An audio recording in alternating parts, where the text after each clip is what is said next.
दोस्तों, क्या आपको कभी ऐसा लगता है कि आप स्वयं दूसरों के लिए बहुत कुछ करते हैं, पर जब आपको उनसे मदद की जरूरत होती है तो वो कोई ना कोई बहाना बनाकर आपको अवॉइड करने लगते हैं। पावर पाने के लिए बहुत जरूरी इस इंटरेस्टिंग लॉ को अगर आप जानना चाहते हैं तो आज इस वीडियो को लास्ट तक पूरा जरूर देखिए।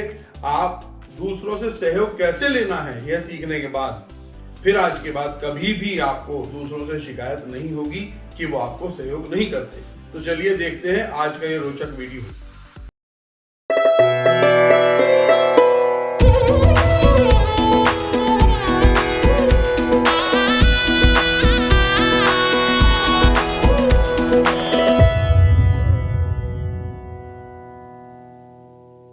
नमस्कार दोस्तों, हमारे चैनल मॉडर्न डिप्लोमेट में आपका स्वागत है।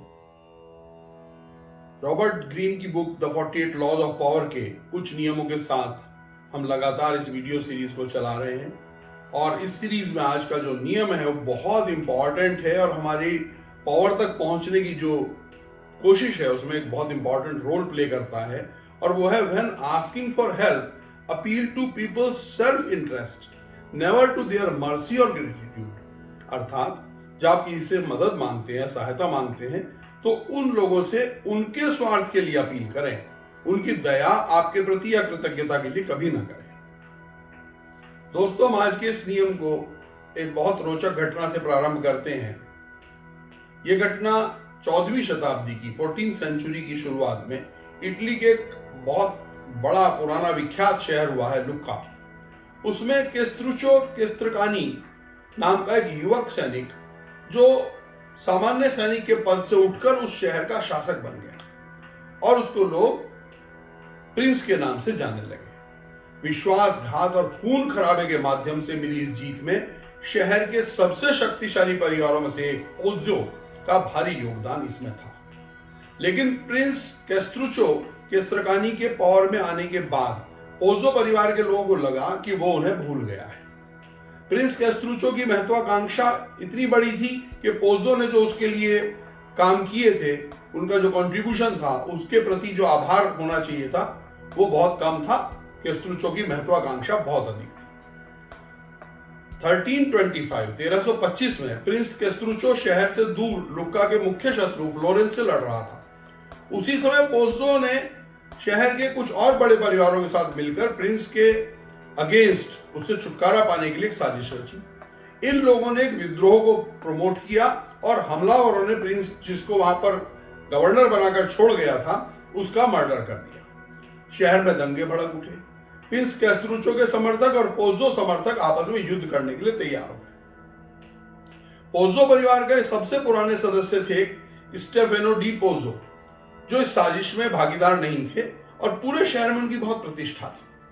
उन्होंने हस्तक्षेप किया और अपने परिवार के लोगों को इस खून खराबे से दूर रहने के लिए कहा, उसको बंद करने के लिए कहा और यह वायदा भी किया कि वो प्रिंस केस्त्रुचो के लौटने के बाद उनकी सारी शिकायतें उनको सुनने के लिए और उनकी मांगों को पूरा करने के लिए तैयार करेंगे। उसके परिवार के लोगों ने अपने कबीले के सबसे इंटेलिजेंट और सबसे पुराने सदस्य स्टेफेनो के कहने पर हथियारों की जगह उसकी डिप्लोमेसी पर विश्वास कर लिया और दंगों को और खून खराबे को रोक दिया।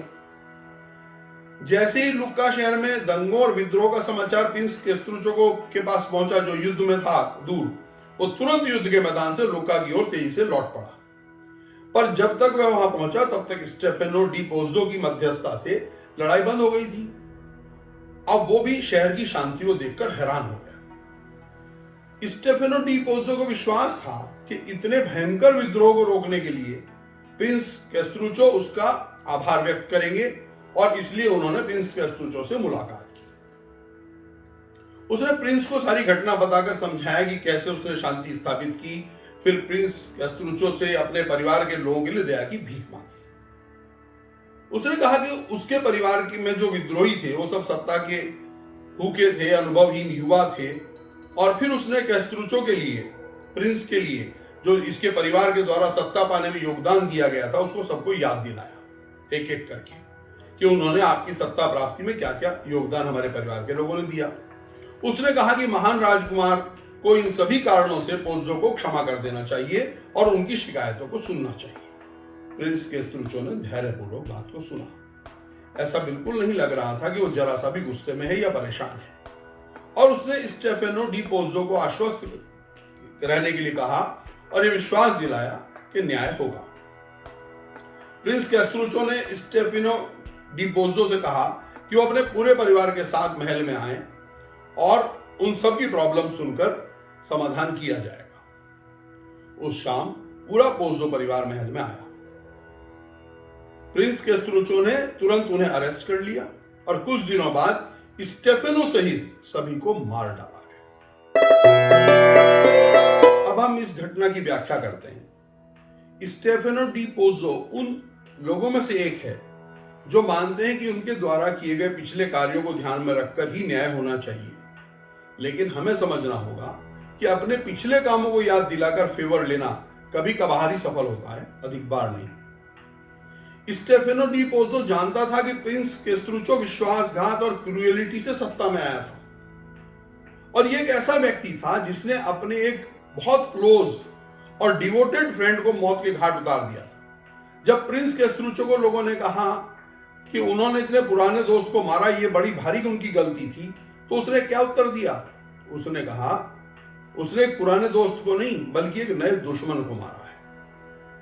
प्रिंस कैस्ट्रूचो जैसा आदमी केवल पावर और स्वार्थ ही समझता है। जब विद्रोह शुरू हुआ तो स्टेफेनो द्वारा इसे समाप्त करना और खुद को प्रिंस की दया पर रख देना यह सबसे खतरनाक कदम था। स्टेफेनो डी पोज़ो ने एक बार वह घातक गलती कर दी थी, हालांकि उसके पास अभी भी विकल्प थे। वो प्रिंस कैस्ट्रूचो को पैसे की पेशकश कर सकता था, भविष्य के लिए वायदे कर सकता था हेल्प के लिए, और यह बता सकता था कि पोज़ो अभी भी प्रिंस कैस्ट्रूचो की पावर में क्या योगदान दे सकता है।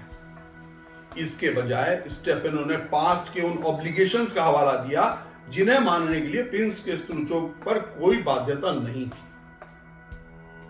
कोई भी आदमी एहसानमंद होने के लिए बाध्य नहीं है, बल्कि अगर दूसरे ढंग से कहें तो ग्रेटिट्यूड अक्सर एक भयानक बोझ की तरह होता है जिसे वह खुशी से छोड़ देता है, और प्रिंस कैस्ट्रूचो ने पोज़ो के उपकारों से पीछा छुड़ाने के लिए उन्हें समाप्त कर दिया। अब दोस्तों हम आगे चलते हैं और जो हमारा ये आज का नियम है इसको पालन कैसे किया इस पर एक घटना देखते हैं। 433 ईसा पूर्व में पेलोपोनेशियन युद्ध जब हुआ उससे ठीक पहले एक कोर्सिरा द्वीप था जिसको बाद में कोरफू कहा जाने लगा, और एक ग्रीक शहर था। ये दोनों आपस में संघर्ष के कगार पर खड़े थे।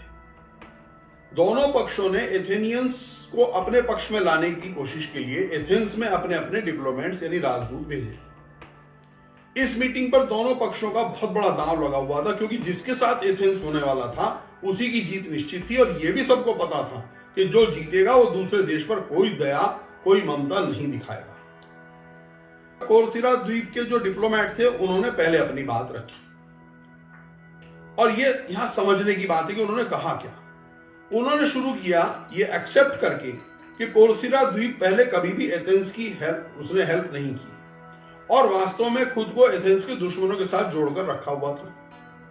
यहां कोर्सिरा और एथेंस के बीच दोस्ती या सहयोग का कोई संबंध नहीं था। हाँ, राजदूत ने स्वीकार किया। अब वह एथेंस में अपने राज्य कोर्सिरा यानी कोरफू की सुरक्षा के डर और चिंता के कारण आया है। केवल एक चीज जो वो दे सकता था वह थी म्यूचुअल गेन्स का गठजोड़। कोर्सिरा के पास एथेंस के कंपैरिजन में सिर्फ नेवी ही साइज और पावर में पड़ी थी। उस राजदूत ने कहा कि इन दो राज्यों के बीच एक अलायंस से एक अजेय शक्ति निर्माण होगी जो प्रतिद्वंदी राज्य स्पार्टा को भयभीत कर सकती है, पर उसने कहा अनफॉर्चुनेटली कोर्सिरा के पास बस अपनी नेवी ही है, इसके अलावा हमारे पास देने को और कुछ भी नहीं है। इसके बाद अब कोरिंथ के प्रतिनिधि का नंबर आया। उसने एक शानदार भावपूर्ण भाषण दिया। उसने उन सभी चीजों के बारे में बात की जो कोरिंथ ने पास्ट में एथेंस के लिए की थी। उसने पूछा एथेंस के अन्य मित्र राज्यों कैसा लगेगा यदि एथेंस एक ऐसे वर्तमान मित्र जिसने एथेंस की हित को वफादारी से निभाया था उसे छोड़कर एक पुराने दुश्मन के साथ समझौता करता है। शायद वे सहयोगी एथेंस के साथ अपने संबंध तोड़ देंगे जब वे देखेंगे कि उनकी लॉयल्टी की कोई कीमत नहीं है। उसने आगे कहा कि यही समय है जब एथेंस ने उसके राज्य कोरिंथ को एथेंस के प्रति जो उसने अच्छे काम किए हैं उनके लिए रिपे किया जाना चाहिए। लास्ट में उसने एथेंस के लिए कोरिंथ द्वारा की गई कई सर्विसेज की पूरी लिस्ट सुनाई और एथेंस को अपने मित्रों के प्रति ग्रेटिट्यूड दिखाने की इंपॉर्टेंस को बताकर अपनी बात को पूरा किया। भाषण के बाद एथेंस के लोगों ने असेंबली में इस मुद्दे पर चर्चा की और सेकेंड राउंड में उन्होंने कोर्सियाब द्वीप के साथ अलायंस करने और पुराने मित्र कोरिंथ को छोड़ने के लिए भारी मतदान किया। दोस्तों, हम इस घटना की व्याख्या करते हैं। कोरिंथियन राजदूत को यह एहसास नहीं था कि एथेंस के लिए कोरिंथ की जो पास्ट की उदारता के उल्लेख जो उसने किए, उसने न केवल एथेनियंस को परेशान किया बल्कि उन्हें सूक्ष्म रूप में दोषी महसूस कराने का काम किया और उन्हें अपनी जिम्मेदारी समझने और उसे निभाने की नसीहत भी दी। एथेनियंस अतीत के एहसानों और मैत्रीपूर्ण भावनाओं की कम परवाह नहीं करते थे, लेकिन वो जानते थे यदि उनके अन्य सहयोगी कोरिंथ को छोड़ने के लिए उन्हें दोषी समझते भी हैं तो भी वे वहां की सबसे प्रमुख शक्ति एथेंस से अपने संबंध तोड़ने की कोशिश नहीं करेंगे। एथेंस यह भी जानता था कि वो किसी भी विद्रोही सहयोगी को अपनी पावर के बल पर वापस लौटने के लिए मजबूर कर देगा। जब कुछ लोग पास्ट के बारे में बात करते हैं और कुछ फ्यूचर के बारे में, तो एक प्रैक्टिकल व्यक्ति हमेशा फ्यूचर का चुनाव करेगा और अतीत को भूल जाएगा। ऐसा ही कोर्सिरा द्वीप के राजदूत ने किया। उसने इस बात को समझ लिया था कि प्रैक्टिकल व्यक्ति से प्रैक्टिकल रूप में बात करना हमेशा सबसे अच्छा होता है और लास्ट में अधिकांश लोग वास्तव में प्रैक्टिकल ही होते हैं। वे शायद ही कभी अपने स्वार्थ के अगेंस्ट कार्य करते हैं। यदि आपको अपने किसी सहयोगी से हेल्प की जरूरत है तो उसे आपके द्वारा की गई पिछली सहायता और अच्छे कार्यों के बारे में याद दिलाने के लिए बॉदर बिल्कुल ना हो। ऐसा करने पर वो आपको इग्नोर करने का कोई ना कोई तरीका खोज लेगा। बजाय इसके अपने रिक्वेस्ट में उसे हर प्रकार से विश्वास पूर्वक यह समझाएं कि आपके साथ अलायंस करने से उसे क्या लाभ होगा। जब वह अपने लिए कुछ फायदा देखेगा तो पूरे उत्साह के साथ पॉजिटिव रिप्लाई आपको देगा। चलिए अब इस नियम के विपरीत एस्पेक्ट पर चलते हैं। कुछ लोगों को बहुत बुरा और अपमानजनक लगता है यदि आप उनके स्वार्थ की बात उनसे करते हैं। वे लोग वास्तव में दान, दया, उपकार, न्याय आदि कामों के माध्यम से अपने आप को आपसे श्रेष्ठ दिखाना चाहते हैं। ऐसे लोगों से जब आप सहायता मांगते हैं तो उन्हें आपकी हर सहायता करना स्वीकार होता है और उन्हें उससे पावर और बड़प्पन का एहसास होता है। वे इतने शक्तिशाली हैं कि उन्हें आपसे कुछ भी नहीं चाहिए सिवाय सुपीरियरिटी के एहसास के। वे आपके हर प्रोजेक्ट को फंडिंग करने के लिए तैयार रहते हैं। वे आपको शक्तिशाली लोगों से मिलवाने को उत्सुक रहते हैं, लेकिन एक ही शर्त है कि ये सब सार्वजनिक रूप से हो और अच्छा यह है कि ज्यादा से ज्यादा लोग वहां पर हो जिनके सामने किया जाए। आपको शक्तिशाली लोगों के बीच अंतर समझकर उनके स्वभाव के अनुरूप ही बात करनी होगी। दोस्तों, आपको आज का वीडियो कैसा लगा? यदि पसंद आया तो प्लीज लाइक और शेयर जरूर करें। अगर आपने अब तक हमारे चैनल मॉडर्न डिप्लोमेट को सब्सक्राइब ना किया हो तो प्लीज करें और अपने सुझाव भी हमें भेजें। बहुत जल्द एक और बहुत इंपॉर्टेंट नियम के साथ हम आपके बीच आएंगे। तब तक के लिए इन वीडियोस को देखते रहिए और मॉडर्न डिप्लोमेट बनने की ओर आगे बढ़ते रहिए। इन्हीं शुभकामनाओं के साथ आपका बहुत बहुत धन्यवाद।